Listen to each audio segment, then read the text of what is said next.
Oh yes, I'll see you in the rapture. I'll see you in the rapture. I'll see you at that meeting in the air. This is Evangelist Henry Walker. Welcome to the podcast. I want to start a new message today talking about the Father's interruptions in our lives in this pre-rapture season. And these interruptions are for our good and for His purpose. But let's go to Father in prayer first. Father, I thank you for another opportunity to minister to your people, Father. I ask you to use me just the way you want, Father. Let me say only what you want me to say, nothing more and nothing less.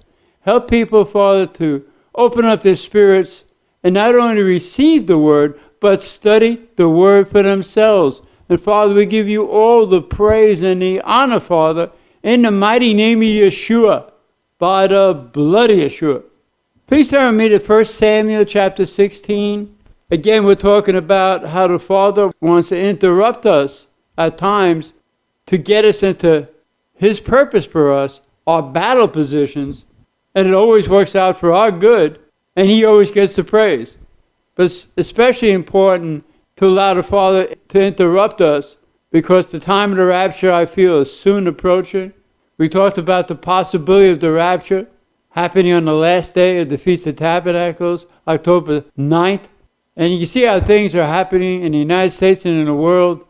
It's time to allow the Father to interrupt our lives, to get us in purpose and destiny and into our battle positions in this last great battle. But as you're turning there, I want to thank you all for praying for my wife. My wife is getting better and better from that accident she had, the fall, in the garage. And continue to pray for her. And believe with me that the Father's going to make her better than before the accident. And pray for both of us that we fulfill the Father's purpose for us and reach more and more people for Him in these last days. And if you enjoy these podcasts, tell other people about this podcast, share, subscribe, hit the like button, and leave me a comment. I'd really appreciate it. And don't forget my website, henrywalker.org. There's 2 free books on there and about 300 written messages. 1 Samuel chapter 16, talking about the Father interrupting our lives for our good and His purpose.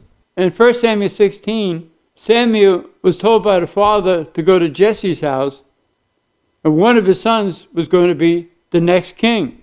And in verse 6, and it came to pass when they were come that he looked on Eliab, Samuel did, and said, surely Yahweh's anointed is before him.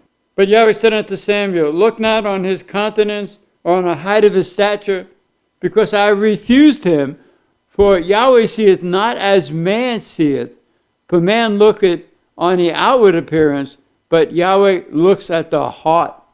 And verse 10, Jesse made 7 of his sons to pass before Samuel, and Samuel said unto Jesse, Yahweh has not chosen these 7.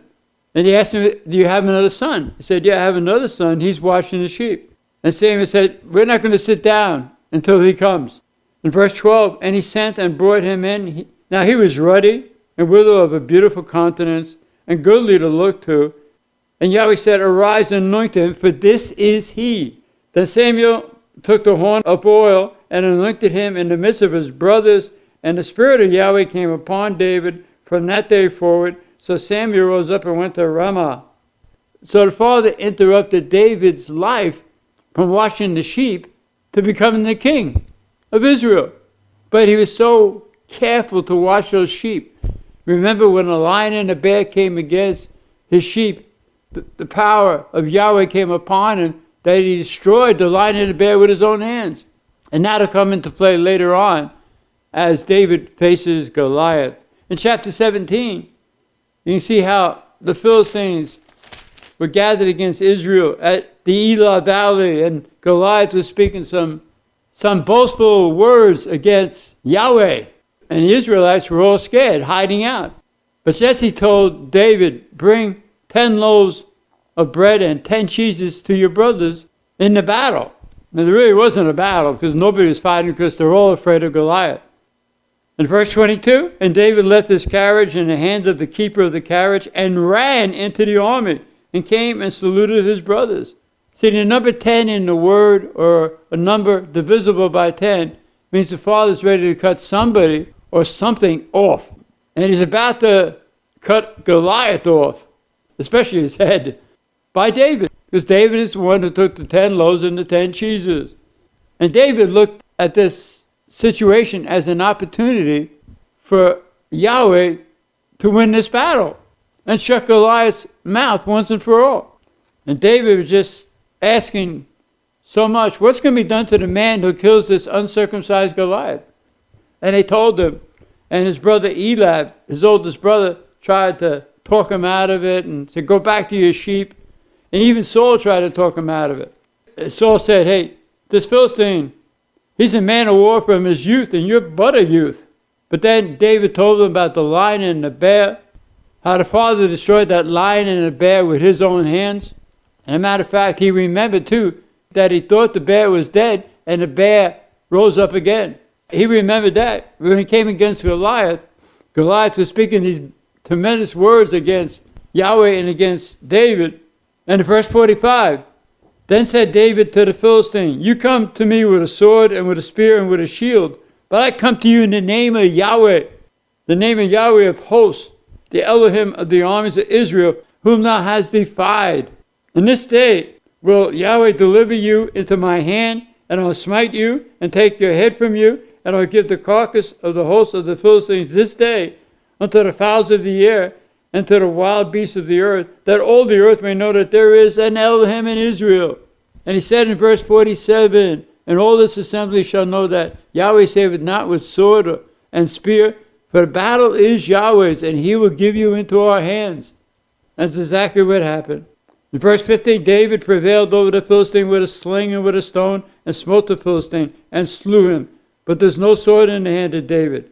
Therefore David ran and stood upon the Philistine, and took his sword, and drew it out of the sheath thereof, and slew him, and cut off his head therewith. And when the Philistines saw that the champion was dead, they fled. See, he remembered how the bear came at him again after he thought the bear was dead. And he made sure, Goliath is not going to get up against me. So you can see how the father interrupted David's life and brought him into purpose and destiny. He became a great king of Israel. And he demonstrated to the father by washing those sheep that he was going to wash over the people of Israel. And so many battles when David and his army won, he took the spoils and made sure that everybody in Israel had food and had a good time and shared in the spoils. So you can see how the father raised up David. If you go with me to the right now to the book of Daniel, Daniel chapter 1. Daniel's after Isaiah, Jeremiah, Ezekiel, talking about how the father wants to interrupt our lives to bring us in purpose and destiny into our battle positions in this last great battle before the rapture. Such an important time right now. And the Father wants to stir us up to say, hey, this is what I called you into before the foundation of the world. Daniel chapter 1, the 3 Hebrew children and Daniel involved. One was Hananiah, Mishael, and Azariah. They all had to do with Yahweh. It's really Hananiah, Azariah, and Mishael is for Elohim. In verse 8, Daniel purposed in his heart that he would not defile himself with the portion of the king's meat, nor with the wine which he drank. Therefore he requested of the prince of the eunuchs that he might not defile himself. So I have a message on my website, a written message, Wine is a Mocker, and how the effects of one glass of wine on brain cells is incredible. Even CNN did a study on the effects of wine. And even the liquor stores say beer, wine, spirits. There's spirits involved with the wine. Yeshua never changed the water into intoxicating wine. These people were already intoxicated. And Yeshua came not to hurt people, but to help them and to bring them into health. And so you can read my message. It's just so important that keep the wine out of your body, out of your house. And you don't want to be stuck here after the rapture. Because it's very important. The Father wants to talk to you, but he doesn't want that junk interfering what he has to say to you. So many people use it as a stress reduction. But the Father is the best stress reduction. And go back in your relationship to the Father through Yeshua and see if there's anything from Constantine, his pagan holidays, his junk that he brought into his form of Christianity. Get it out of your lives. Ask the Father to help you get it out of your life. Get that tradition going back to him out of your life. You don't want any of this baggage on you when the rapture happens. So Daniel didn't want to defile himself with the wine and the king's meat. And he said to the prince of the eunuchs, test us in 10 days and see how we are without that wine and the king's meat.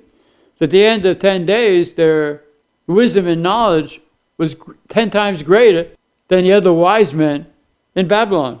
Now it really came in handy later on in chapter 2.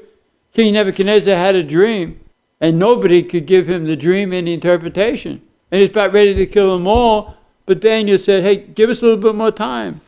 In verse 17, chapter 2, and Daniel went to his house and made the thing known to Hananiah, Mishael, and Azariah, his companions, that the Father would give them the dream and the interpretation. In verse 19, then was the secret revealed unto Daniel in a night vision, and Daniel blessed the Elohim of heaven. See, the Father interrupted their lives and said, don't drink that wine or eat the king's meat. And look at how they saved not only their own lives, but the lives of the other wise men. As a result, in verse 48, the king made Daniel a great man and gave him many great gifts and made him ruler over the whole province of Babylon and chief of the governors over all the wise men of Babylon. Then Daniel requested of the king, and he set Azariah, Mishael, Hananiah over the affairs of the province of Babylon. And Daniel sat in the gate of the king.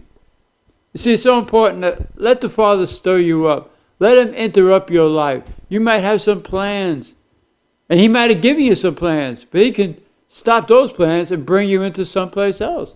Paul was ready to go to another island, and the Father sent him to Macedonia. He had a vision of a man in Macedonia saying, come over here to help us. You don't know what the Father's going to do in your life in these last days, but he wants to bring you into purpose and destiny and bring you into battle position.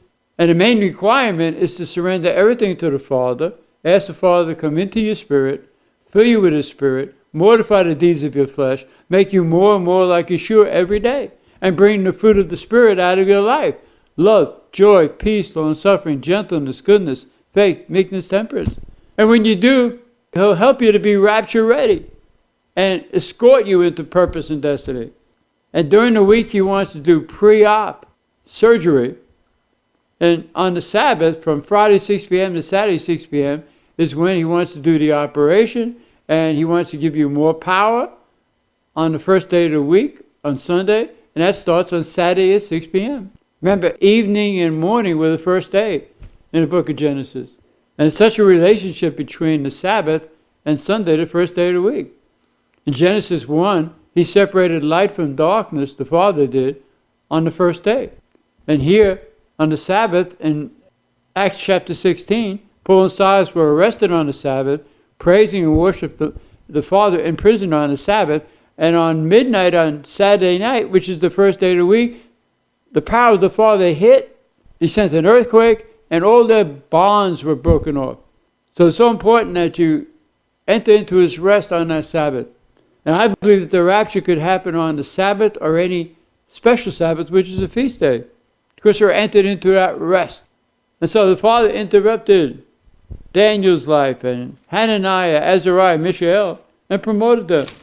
And then Daniel chapter 3 is when Hananiah, Azariah, Mishael would not bow down to the statue that Nebuchadnezzar made of himself. And they were arrested and had another opportunity to do so, but they said, no, if we go through that fiery furnace and live, the Father rescues us, we're still not going to bow down to you. If we die, we can't bow down to you. And so in chapter 3, Nebuchadnezzar said in verse 25, I see 4 men loose, walking in the midst of the fire, and they have no hurt, and the form of the fourth is like the son of Elohim. See, whatever the Father asks you to do, he's going to go with you. He's inside of you. You're filled with the Spirit of the Father, the Spirit of Yahweh. When Yeshua went up the hill for us, said, I'm not going alone. The Father is going with me. He's always with me. In verse 29, Nebuchadnezzar made a decree that every people, nation, and language to speak anything amiss against the Elohim of Azariah, Mishael, Hananiah shall be cut in pieces, and their houses shall be made a dunghill, because there is no other Elohim that can deliver after the sort. Because they made the fiery furnace 7 times hotter, and the people who put them in there were killed. Verse 30, then the king promoted Hananiah, Azariah, and Mishael in the province of Babylon. It all started with a night vision. The night seasons are from 6 p.m. to 6 a.m. And Father wants to talk to us when we're resting in His presence. And we know with Daniel refused to pray to Nebuchadnezzar after Nebuchadnezzar signed a decree for 30 days that people could only pray to him. Daniel opened up his window and prayed 3 times a day to Yahweh. They put him in a lion's den, and the lions couldn't even touch him. But the people that conspired to have Nebuchadnezzar sign that decree, they were thrown into the lion's den and eaten alive before they hit the ground. So look how the Father interrupted the 4 of their lives, Hananiah, Azariah, Mishael, and Daniel, promoted them into their purpose and destiny. Go with me to Acts chapter 8, please. I want to talk about Philip. Philip was in Samaria, and so many people getting delivered, healed, and Peter and John came down and prayed for them to be filled with the Spirit of the Father, and they were. Right in the midst of a revival, in verse 26, Yahweh said unto Philip, Arise and go toward the south, unto the way that goeth down from Jerusalem unto Gaza, which is desert. And he arose and went, and behold, the man of Ethiopia, a eunuch of great authority under Candace, the queen of the Ethiopians, who had the charge of all her treasure, and had come to Jerusalem for to worship, was returning and sitting in his chariot, reading Isaiah.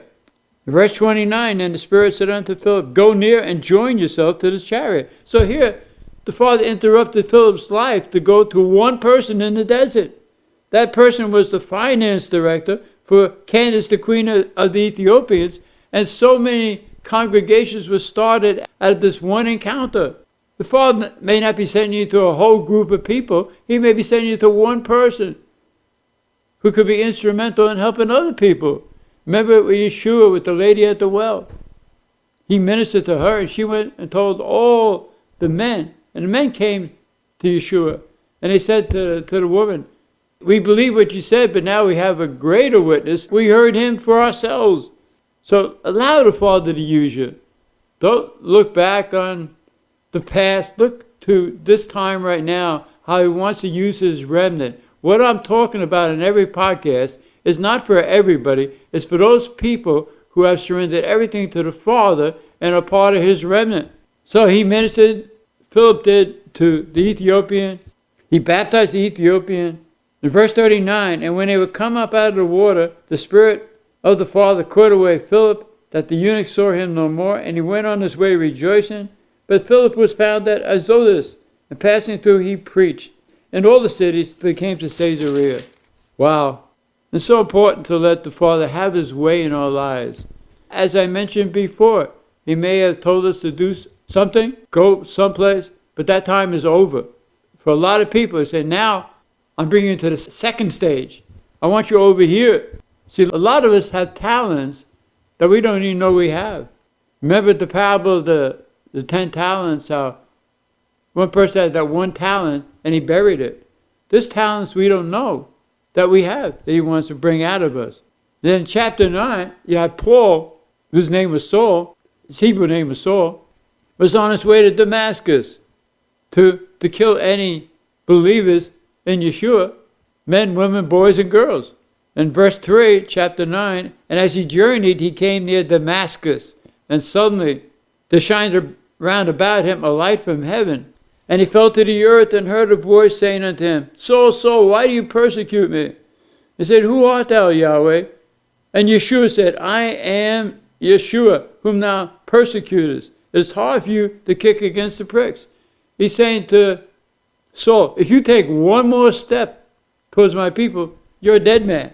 Verse 6, and he trembling and astonished said, Yeshua, what will you have me to do? And Yeshua said unto him, Arise and go into the city, and it shall be told you what you must do. And Yeshua called Ananias, laid hands on him.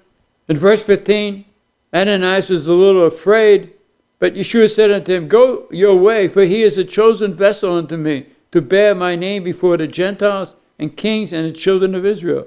For I will show him how great things he must suffer for my name's sake.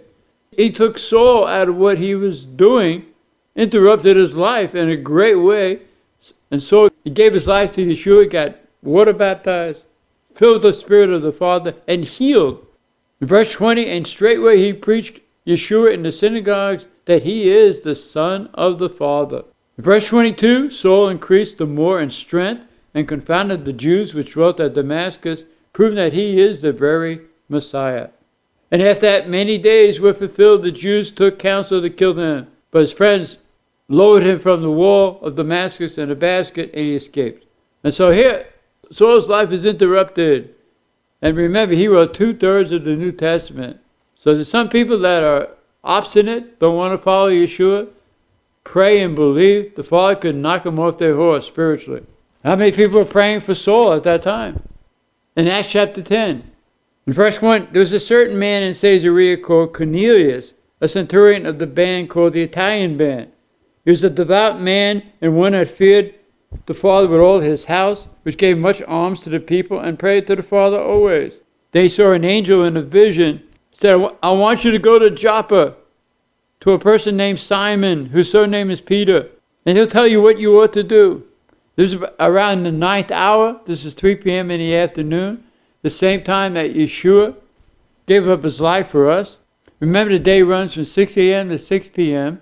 That's the 12 hours of the day, and 6 p.m. to 6 a.m., the 12 hours of the night. Yeshua talked about the 12 hours of the day.